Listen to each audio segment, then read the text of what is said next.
So just a quick overview of today then. I'd like to welcome all the new participants onto the programme. Just give you a brief overview of the four-step methodology, detail the changes to the photo category this year, looking at the criteria used, and then we move on to the timeline for the year ahead and the resources that are available to you. So for those of you new to YRE, it's run by the Foundation of Environmental Education based in Copenhagen, which you may know as the parent body for Green Campus, Green Schools and the Blue Flag programme of An Taisce. YRE celebrates 30 years this year and is active in 42 countries with over 495,393 young reporters. We've expanded into Green Campus and secondary schools in Ireland, so it is open to 11 to 25-year-olds. If there is anyone here today that's outside of that bracket, An Taisce also has opened up its Clean Coast Photography Awards as well. The essence then of this programme is to encourage students to investigate specific environmental issues in your community, propose solutions and articulate findings through the media of article writing, photographs and videos. It develops skills and knowledge around environmental issues in your locality, and it enhances communication, citizenship skills, individual initiative, teamwork, critical analysis, and leadership as well. So it is a leadership program for youth. It's underpinned by a simple and tested four-step methodology. So we identify an issue in your locality, it can be on school, campus, or more of a city, regional, national level. And then research a solution. Again, the scope here is quite broad, from desktop analysis, data collection, quantitative, qualitative in the form of interviews, essentially the hypothesis testing stage. And then the purpose of highlighting these initial two steps is to focus on the importance of critical analysis and rigor in the journalistic process. The third step involves creating the article, video or photo to communicate these ideas, and then dissemination. So this is really important aspect where we take our work, take the photo and send it out into the world. So it can be in the form of campus bulletins, newspapers, social media outlets, local media, even RTE in the past as well. It is part of the judging process. So we've tracking metrics here that count for marks in the overall competition, especially when the national winners go towards the go into the international competition there, and it's an important judging tool there. So this year's theme is ecosystem restoration. So things like forests to wetlands, to farmlands, freshwater, oceans or coasts, the vitality and diversity of the Earth's ecosystems are the basis of human prosperity and well-being. And we are, degrading these precious resources at an alarming rate. So in support of these work in the UN Decade of Ecosystem Restoration, on this website page I'll share with you in a few minutes, you can learn all about the different categories of an ecosystem, the main components, current status and threats, as well as the benefits of restoring them. YRE is very much focused on solutions journalism and positive action, and there is so much inspiring positive action and projects out there in your localities in terms of nature restoration. So I kind of encourage you to investigate that and see what's going on in your area. Ecosystem restoration means kind of assisting in the recovery of these ecosystems that are being degraded or destroyed, as well as conserving the ecosystems that are still intact. So you might choose like forests, farmlands, your cities, your wetlands, oceans. And we touched on projects in previous webinars. And to recap, we send you some of these examples like Home Tree, Seal Rescue Ireland, Green Restoration Ireland, and even some of the projects here in An Taisce, like Leaf and Ciúlbeag, Clean Coast, the Life Project, as well as a lot of projects on the pollinator plan in your areas as well. So we encourage you to look at how people are responding to these problems, the solutions that exist, how effective they are, and what we can do individually or collectively in our communities to contribute to such positive action. In terms of supports that are available, we're continually developing and adding to the list of resources that are available on our websites and through our newsletters as well. We've the Irish website, but also the international website too. There's also some short courses that you can take part in: storytelling for climate action, on videography, on photography as well. They take about 2 to 3 hours long. And then our exposure is a tool that quickly turns content into shareable professional pieces for an online audience. So you can view all previous winning categories in there, which I'll go through at the end. We did put together this quick cheat sheet for your photo entries, and I'll circulate it later. I won't go into detail today, but I'm sure Daniel will cover this in greater detail. Just a quick note on the timelines then. The programme opened in September. We launched our first event then during Climate Action Week with a storytelling workshop with Helen Shaw, communications and storytelling consultant, and former journalist and broadcasting editor with BBC and RTE. So this is available on our YouTube channel if you missed it. We also go into depth on ecosystem restoration projects too. We did a videography webinar then in December, and all of our previous recordings are up there on the channel as well. So we'd like Philip Bromwell from RTE, Sylvia Thompson in the Irish Times too. There was a podcasting webinar during Climate Action Week by the Climate Action team. So I'd recommend checking out the Climate Ambassador podcast for inspiration if you're interested in the podcast category. And then the competition deadline is the 28th of March. We'll form a judging panel. Winners will be announced in May. And then the national winners go toward the international competition, and winners are then announced early June. There is a prize fund cumulatively of about €2,000 for this, and we've had cash prizes, GoPros, tablets, prizes for runners up. You can enter as an individual or a group. There are no limits. And you can enter across multiple categories as well. So the judges look for evidence of critical thinking and originality in entries. And as I said, points are being awarded for evidence of dissemination. So it's really important to include this with your entries. And the full terms and conditions are available on our website. Just want to run through as well before I hand over the updates to the photo category competition this year. So there's been a few changes. We now have 3 categories in total. You are welcome to enter all 3. The first is the one-take photo. It was previously the report photo, and the purpose of this is to tell a story through a photograph that's truthfully and accurately captures the reality of a situation, an event, or an issue at one point in time, and it cannot be, or it should be candid, so not posed or manipulated. And then secondly, we have a staged campaign photo, which is new. The purpose of this is to raise awareness of an issue, promote certain values, or inspire positive action. So there must be a clear environmental campaign message and a call to action included in the image. The photo can be edited. It can include AI alterations and text. And then finally, the photo story. So it's up 3 to 5 photographs. The purpose of this is to tell a story through a series of photographs to help the viewers better understand issues or events. All photos must be original, aiming to tell a truthful and accurate story through a series of candid photographs, so not posed or manipulated. So there are the 3 categories there.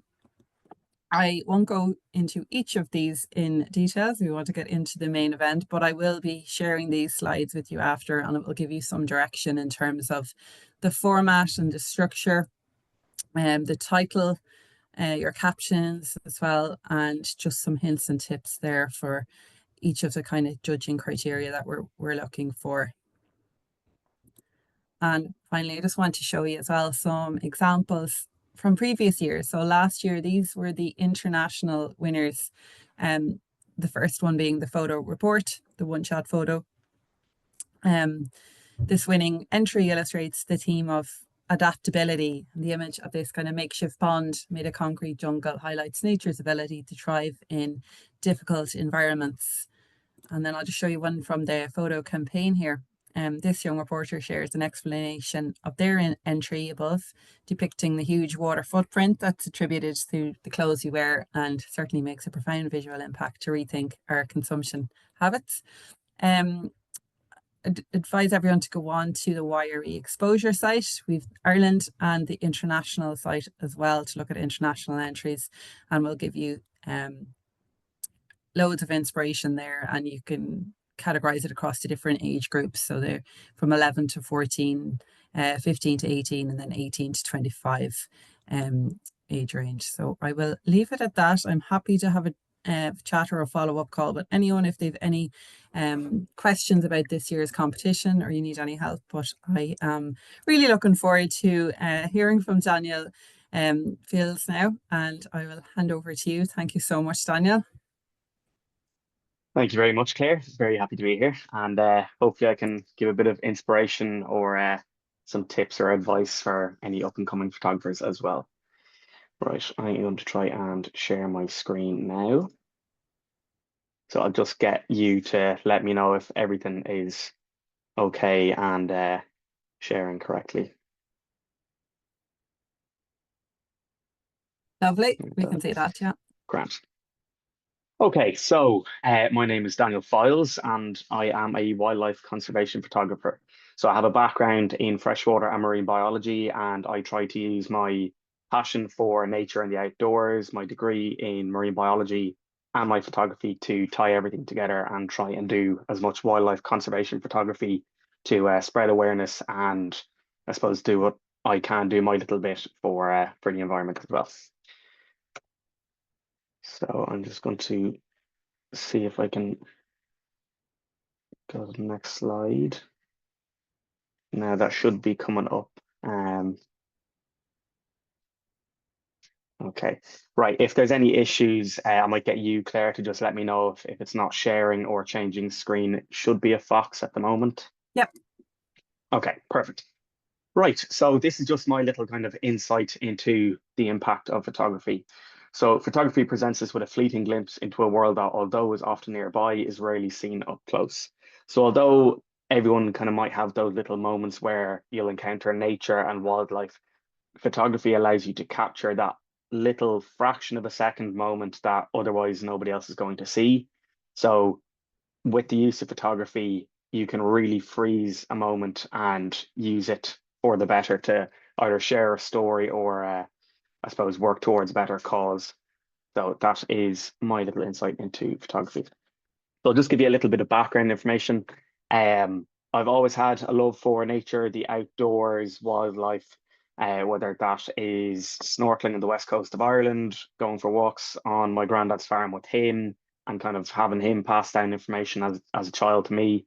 I've always had that interest. So then after that, after school, I went to GMIT or now ATU, and I did freshwater and marine biology. So I would have learned a lot of conservation practices in that as well. And then I took up photography in 2019 and I tried to tie everything together and suppose do my little bit with conservation photography. As well as that, in 2023, I took up a different style of photography, underwater photography, which I'm hoping to do more of. So if you can see in the top right corner there, that big contraption looking thing, it's not as complicated as it looks. It's essentially a GoPro case that I can put my camera into and then bring it with me underwater.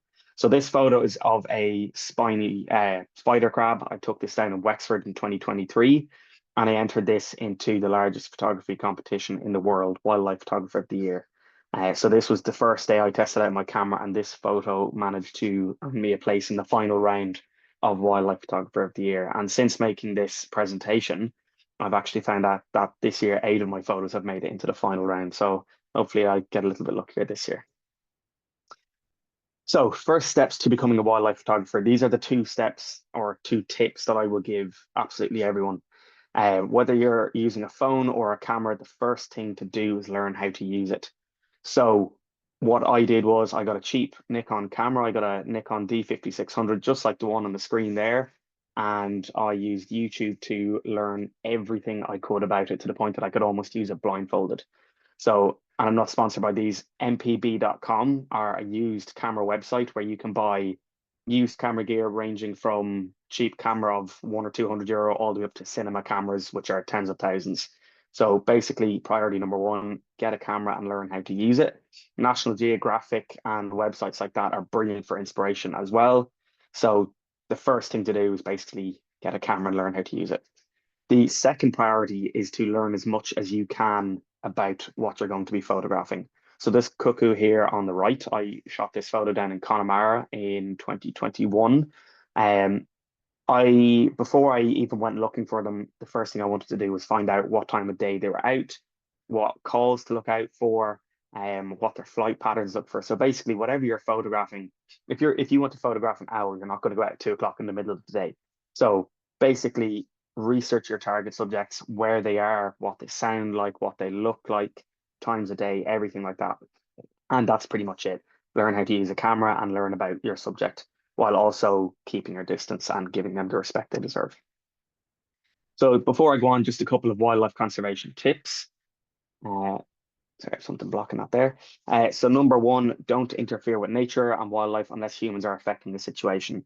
So if you see two animals fighting, say a bird of prey and a blackbird, that's nature. You just have to let it happen.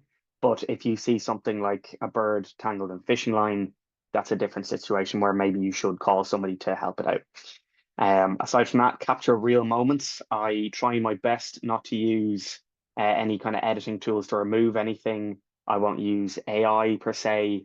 Um, Oftentimes the most real moments, even if it mightn't be the cleanest photo with that blurry background, they're often the better photos.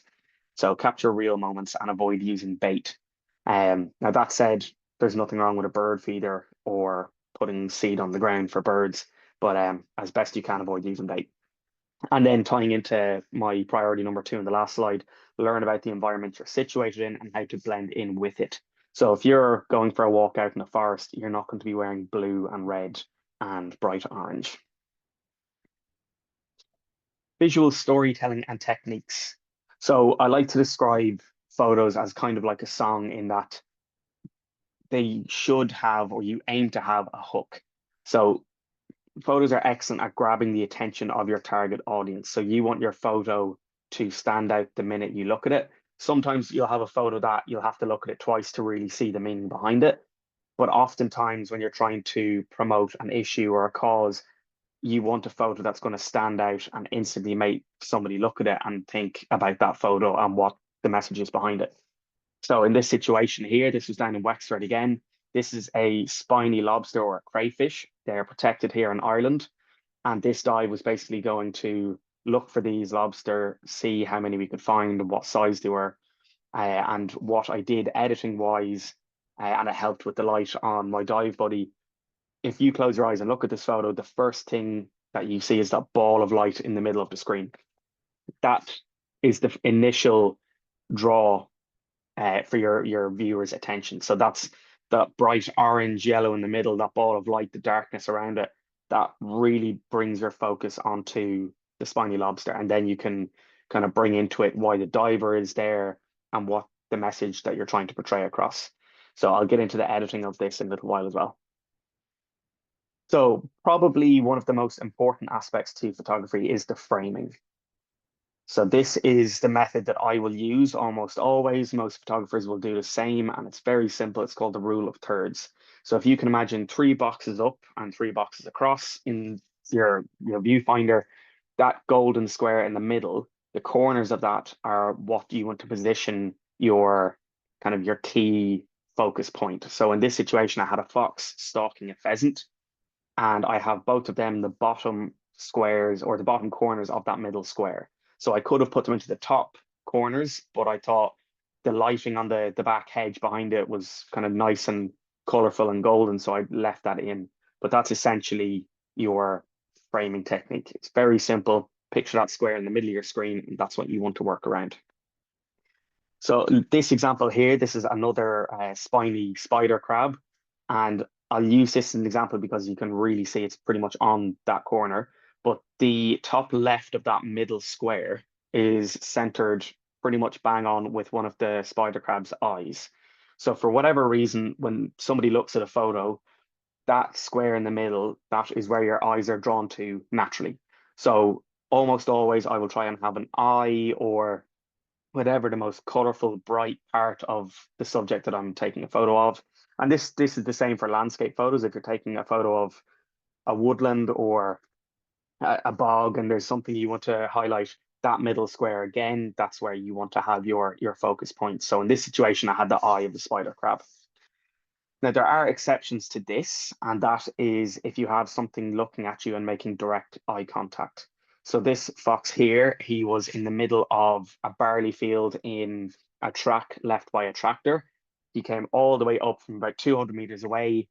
And by having him looking straight at me, if I had him to kind of the side of the photo, it wouldn't look as right. So to have him in the middle of the screen looking at you, that really makes it more of an intimate moment with the viewer looking at this animal. It really feels like they're on a kind of a level, an eye level playing field with them. And it just makes it much more interesting to look at. So like that, you can see that entire middle square is taken up with the fox.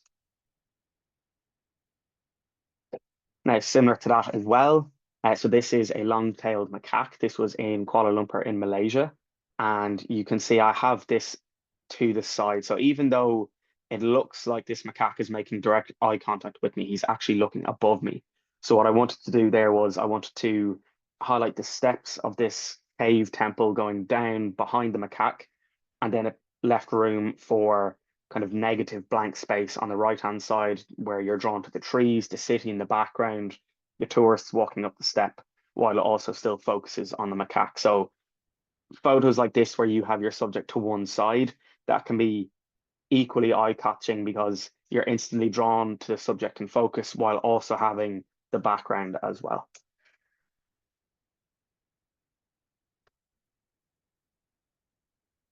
Now, the horizon in photos, when you're taking a photo where you can see the horizon, if it's not a close-up, say you're taking it on a phone or it's a wide angle, you almost always want to have the horizon in the bottom third or the top third of the photo. So if you can picture that square in the middle, you want to have your horizon on the bottom or the top of that middle square. So the exception to that is split level photos. So in underwater photos, split level photos are used to kind of tell the story below the surface and above the surface. And 9 times out of 10, you want that split right in the middle of the screen. There are a few exceptions, though. I'll speak about that in a sec. So, yeah, like I said, almost all split level shots are above and below with a kind of 50-50 split. So in this situation, I had a boy tied to a lobster pot that had clearly been used for weeks, months, maybe longer. And I wanted to highlight the plant life that was growing on this nylon rope. So you had uh, green algae, red algae the entire way up.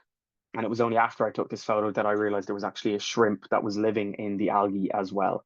So like that, you have the 50-50 split, you have the sky above it, the clouds, that kind of adds more to the tension in the photo, more to the atmosphere. And then below it, you have your subject as well.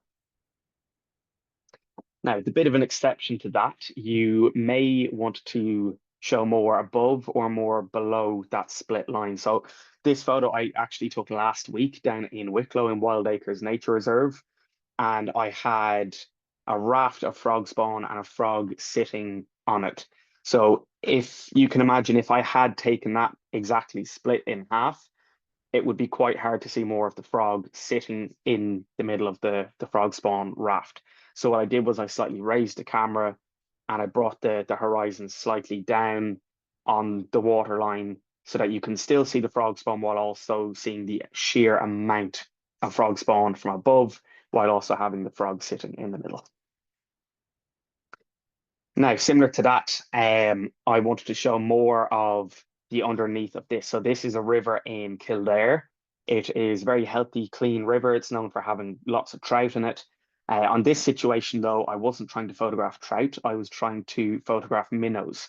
So minnows are little fish. They're only about 2-3 inches long at most. But if you have minnows in a river, it is a sign of a really healthy river because they can only survive in clear, clean water.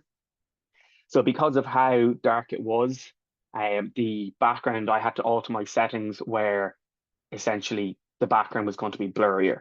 So I wanted to show more of the underneath the kind of the river bed, and then show this this patch of gravel with a shoal of minnows on it. So because of that, there was no point in really kind of having much of a blurry top side. So I wanted to show more of the river bed while leaving the top side, but you can still see the bridge in the background.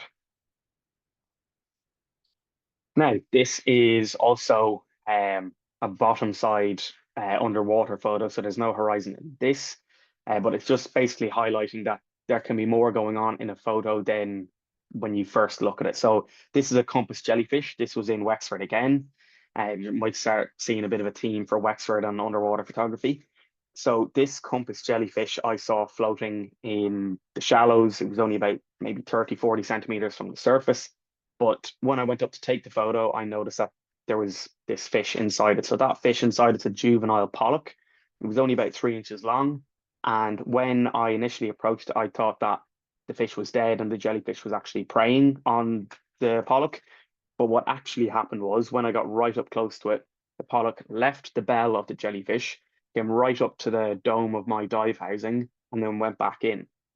So what happened was the jellyfish was using the pollock and the pollock was using the jellyfish. So it's a symbiotic relationship. So you have the pollock using the bell of the jellyfish as shelter away from predators because when it's out in open water, there's nothing to hide in.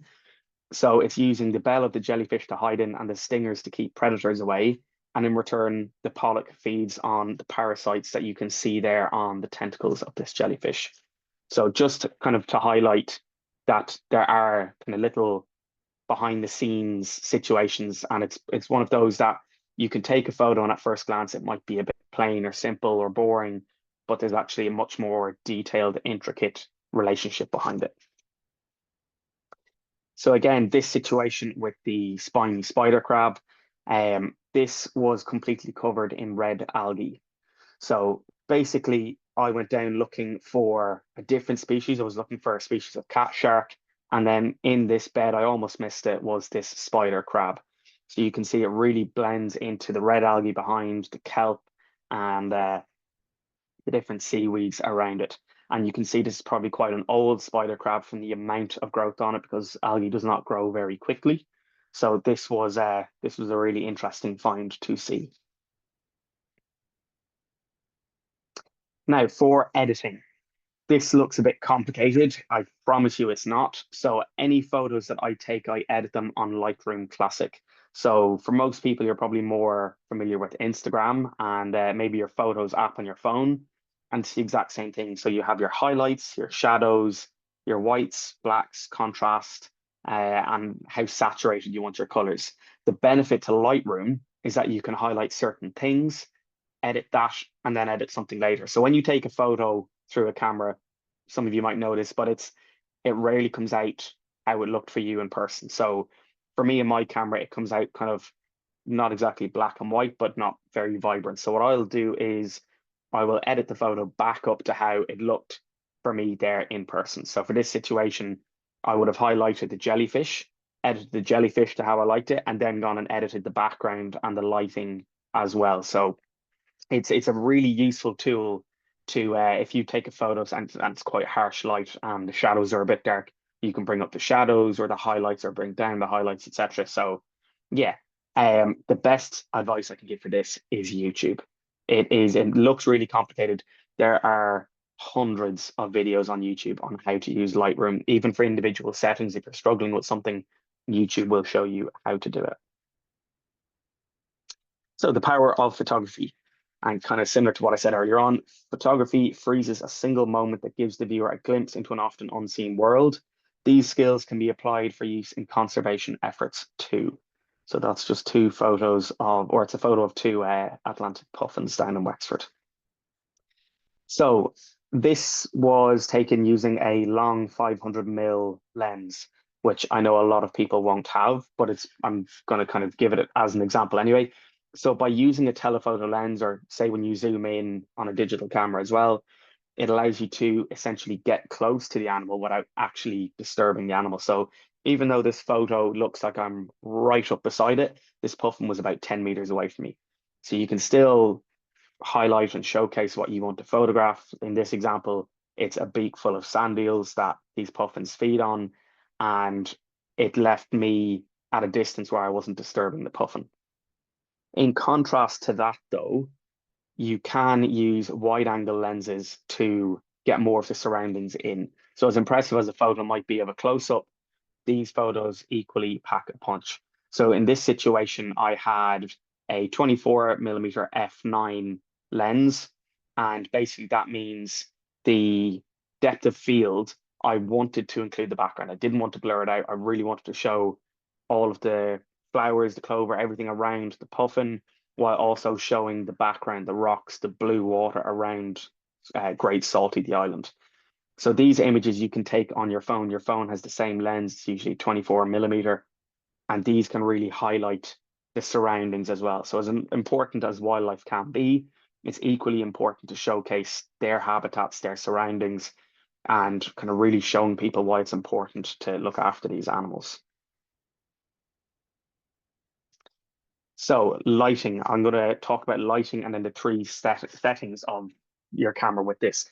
So lighting is probably one of the most important sides aside from framing your photo.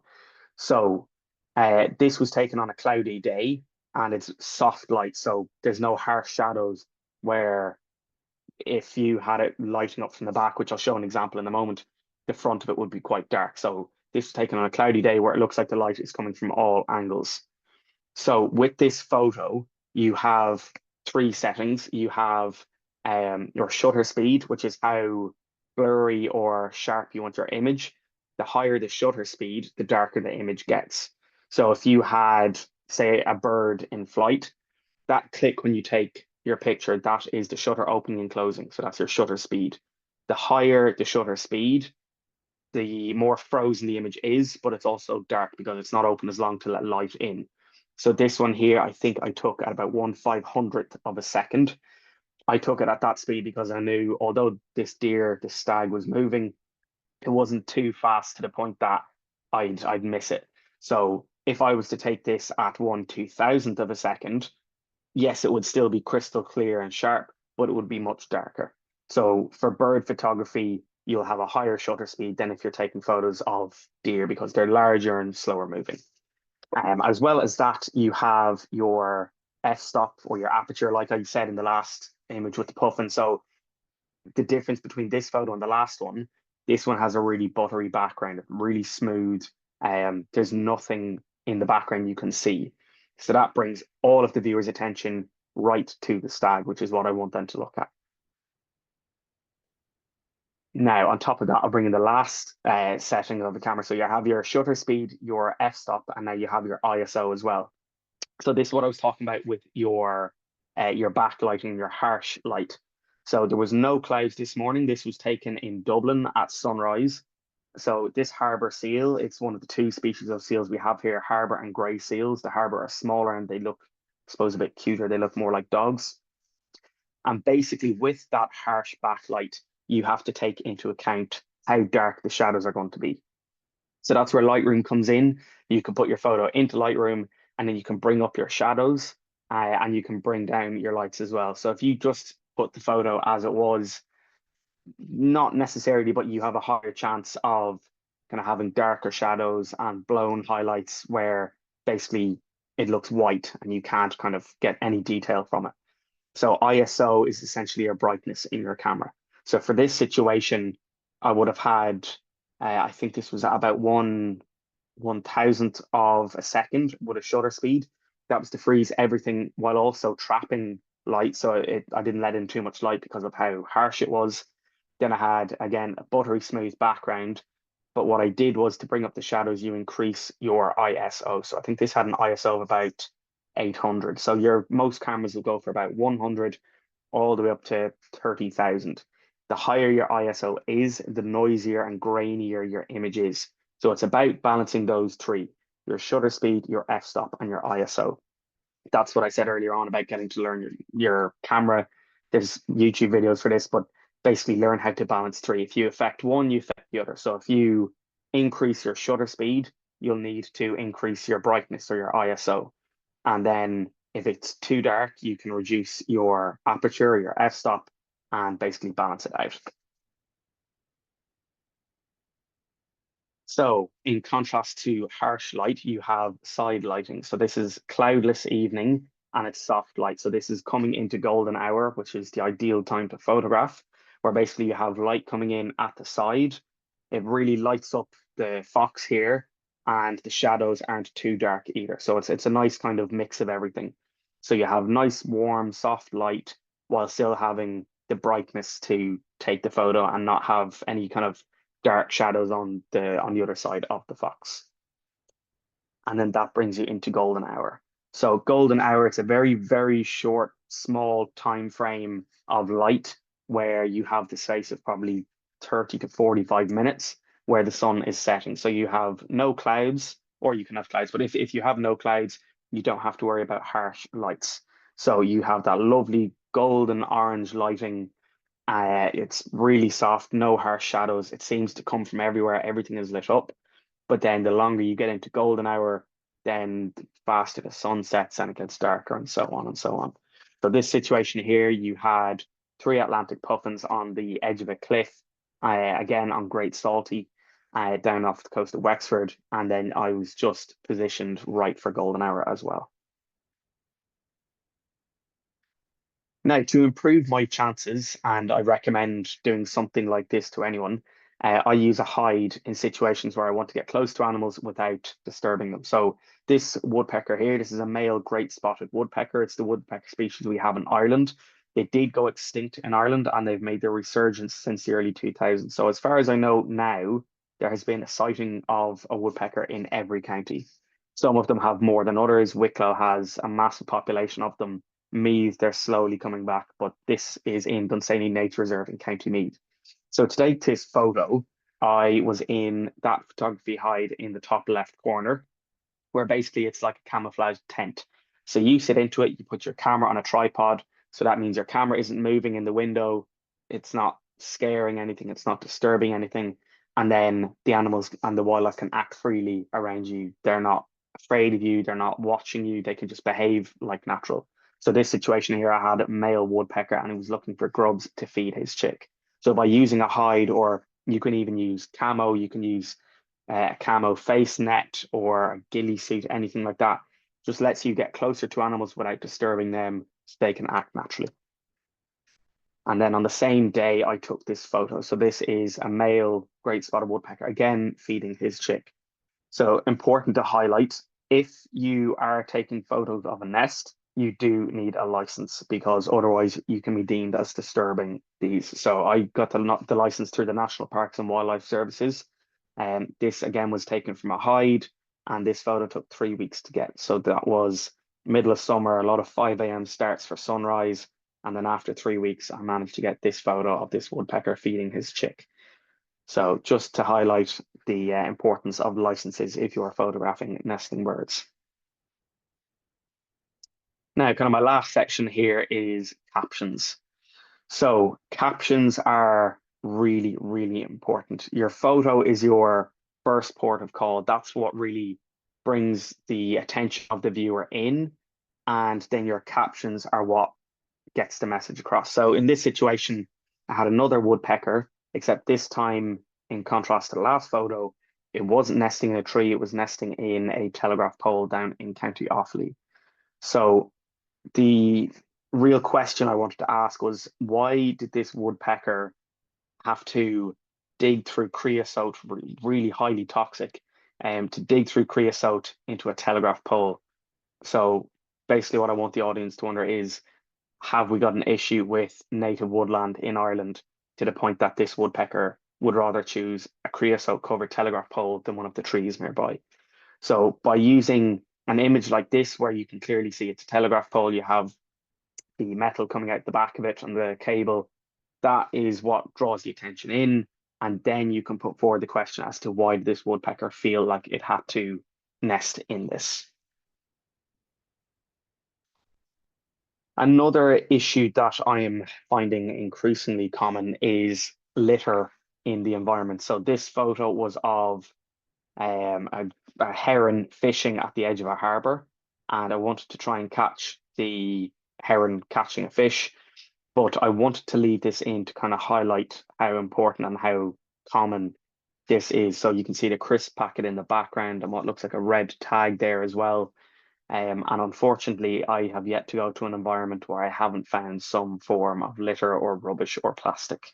Unfortunately, it's becoming increasingly common along our waterways and our coasts, purely because water moves and it will move rubbish and litter with it. Now, another kind of add-on to captions is context. So this photo is of 3 smooth-coated otters. This was in Langkawi in Malaysia, and it was on a floating village in a mangrove. So these otters came onto one of the floating rafts belonging to the local fishermen, and it was really amazing to see them kind of working together, where basically you had these 2 otters acting as lookouts while the other one went fishing, not not really, but when looking for fish, I suppose, in fishermen's crates there on the raft. So one way to look at it is these otters had an easy meal. They hop onto the raft, they take a fish, and then they leave. The other side of it, the other outlook, is that it was possibly their only meal. So these floating rafts, the local communities have nets set up in kind of grids where they'll have a net full of lobsters or crab or grouper or stingray, and then that's used to feed their community. But on the downside of that is, what does that leave for the local population of otters or birds of prey? So the first photo is, it's a nice photo, but it's more important when you add the context behind it. So chances are this could have been the only meal of these otters for the day, or maybe just for a few hours, but it's important to add context. So you can have a nice photo, but it's really important to add an important bio or a caption to it. And then that's really what kind of sends the message home. Now, my final piece of advice, the target audience isn't necessarily the person already interested in conservation efforts. It's the person who isn't. So when you take a photo and you're typing up your caption, your write-up as to the importance of biodiversity and conservation, you're not necessarily trying to target the people that are already interested in that. They're already interested, they're already passionate about it, they like it, they're trying to do more of it. The photos that are really important are the ones that everybody stops to look at, not necessarily the person who likes and enjoys wildlife and nature, but the person who might not be as aware of it. Those are the photos that are really, really important, because it's those photos that really get the message across. They make everybody stop and look. So along with that, I suppose my final bits of advice are, don't be afraid to try new things with your camera, try different angles, get low in the grass, take photos from above. If you have the use of drones, drones are brilliant now because they add a brand new perspective where it was only limited to helicopters. So if you have the use of a drone, obviously use it carefully and within regulations, but try different angles, try different tricks, get low, get onto the eye level of your subject, and just don't be afraid to try new things with your camera and new perspectives. So thank you very much. I hope I gave some nice new insights to anyone who's looking to get into photography. But yeah, thank you very much for having me. Daniel, that was amazing. Lots and lots of reactions coming through there. You really kind of conveyed the power of imagery and visuals and how it can be used as a tool for raising awareness and Thank you very inspiring much. positive action. Yeah, there's reactions keep coming. So please, I see some hands up there, and encourage everyone to pop some questions there Absolutely, yeah. into the chat. There's their hand up there. No, it's gone.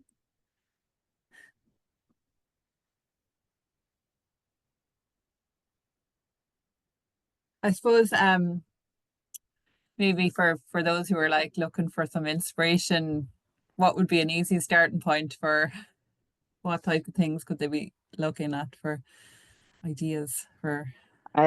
Honestly, your local park is a great starting point. I know a lot of people will walk through a park without kind of having a second look at it, but anywhere you go, whether it is a local park or a walk along a river or it's a woodland, I always kind of have a 15-minute window where if you sit or stand, don't move, stay quiet, you would be amazed at the wildlife and the nature that comes out around you. So that's one kind of little tip I'll give. But for inspiration, um, look at other photographers as well. Look at competitions. National Geographic is brilliant.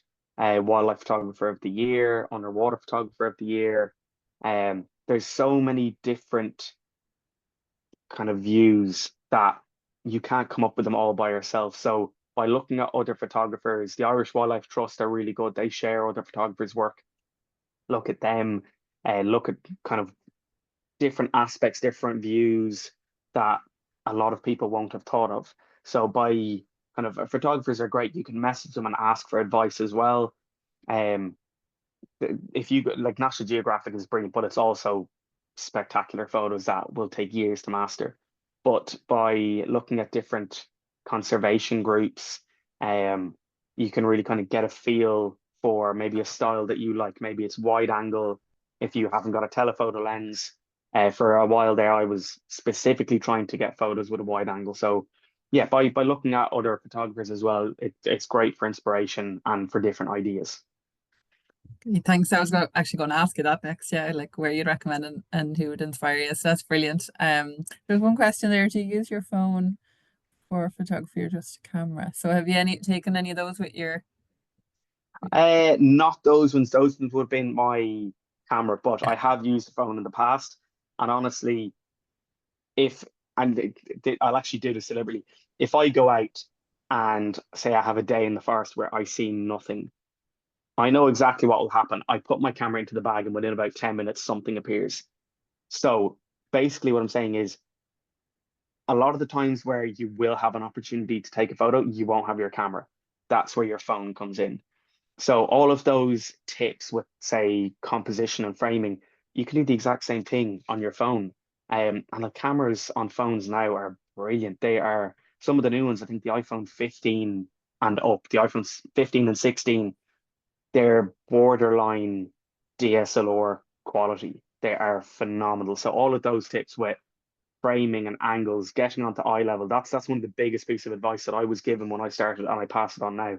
If you can get onto the same eye level as your subject, that adds a different level to the intimacy of the photo. It really feels like you're there watching whatever it is when you're looking at the photo. So, say for the likes of a fox, if you can get onto eye level with a fox or eye level with a bird, whether it's a duck or a pigeon, that really adds a different depth to it when you're on the same level with them. And that you can still do with your phone. And we do have a previous photography webinar on just using the phone as well, so I can share that with everyone here as well Brilliant, yeah. afterwards. Yeah, I suppose it was there a huge amount of planning that goes into those, like how much planning will go in as Um, opposed to just look on the day as well, well. it was some of them, and I was going to say that about the one take photos. So a lot of the time, it's right place, right time. You can put in hours, days, weeks of planning. One of the only times where the planning really worked out was the likes of the woodpecker chicks. So that one I had to find the nest, then I had to get the license, then I had to set up the hide. That one took weeks. But some of my favorite photos have been right place, right time, look. So those one take photos, you can try and stage a photo, you can put out a feeder, you can try and encourage badgers to come into your garden, whatever the case may be. They are often the times that it doesn't work out. It's when you're out for a walk and you'll have a bird sit in a tree beside you, or you'll have an otter in the river just below your feet. Those are the times where something will appear. Like the likes of that otter in my slide on the composition. That was down in Connemara. I went out that morning looking for otters, could not find them. And on the way back to the house, I stopped into a lake to do a bit of fly fishing. And while I was there, I heard a splash and I turned around and this otter was meters away from me eating an eel. So it's a case of you can plan for it, it mightn't happen. So that's why I say bring your camera with you. And those one take photos, they're often the best because it's a real single moment, capture it, and that's what makes them so special. Wow, yeah, that's really good advice. Thanks. Um, and then in terms, I suppose, of the staged campaign, what are your thoughts on the use of kind of AI and manipulating the photos for the campaigns? Honestly, having use of it now, I think it's brilliant. I think the stage photos when I was starting out in Dunsany Nature Reserve, I had set up the hide. This is before the nest. I'd set up the hide and I had a log drilled with circular holes that I used to stuff with suet balls. And it was just to kind of attract them there to the area. And then I hung that up in a tree about maybe 3 meters off the ground. And then you can have your branch beside it, and then the woodpecker or the jay will go from the branch back to the log and so forth. So staging a photo like that, they often give you the best photos. I also don't think there's anything wrong with it. I think if you can get a nice photo, I think with conservation needs now, I think it's more important to highlight the animal, the wildlife, the issue, rather than just having that kind of purist, has to be wild, has to be in the moment. There's there is such a need for it now. I think get out there, set up, say you have a hide, say you have a feed or whatever the case may be. I think there is a real need for it as well. Fantastic. That's great advice. Thanks, Daniel. Might just finally ask one on any tips for kind of dissemination, so how to get it published like across school or campus grounds, and even as far as you know, newspaper reach as well, like press. Yeah, absolutely. If you don't ask, you'll never know. That was basically how I started a lot of it. A lot of newspapers will run kind of not exactly competitions, but they'll put out an ad saying they're looking for photographers to send them in photos. Email the likes of, say, the Irish Wildlife Trust. They have a Facebook competition you can enter your photos into, and then oftentimes the winner of that month's competition, they get printed in the magazine. And then it just kind of starts from there. Email, ask. A lot of the time, you'll kind of like initially when I started, just send photos, donate them to a magazine, ask if they want them published, and then they'll add your name underneath, and then they'll come back to you, and they might ask you if you have any photos in the future. So, say for the likes of the Irish Wildlife Trust, I used to send them photos and ask if they'd be interested, and then eventually they would come looking to me for one or two. And I did a talk with them a couple of months back. So yeah, get out there and just ask. If you don't ask, you'll never know. Ask if they want any photos of a certain subject or a certain issue. Um, and then just try and kind of get your work out there at the start. And that's how you learn as well, because you'll meet other photographers, you'll meet other people, you'll see other photos, and it's a learning curve as well. Brilliant. That's really, really good advice. Thanks. Thanks so much, Daniel. I think that is all the questions that are in there, and we're coming up to 2 o'clock now. So we might leave it at that. Let everyone have a I few think so. minutes I was going to of say their let them have lunch. their lunch. Yeah, yeah. But thanks so much. And thanks to everybody who came along today. That's definitely inspired and given so much insights and tips and advice. So I can't wait to get loads of photographs in this year. Thanks, everybody. Well, best of luck, everyone, and thank you very much for having me. Bye bye.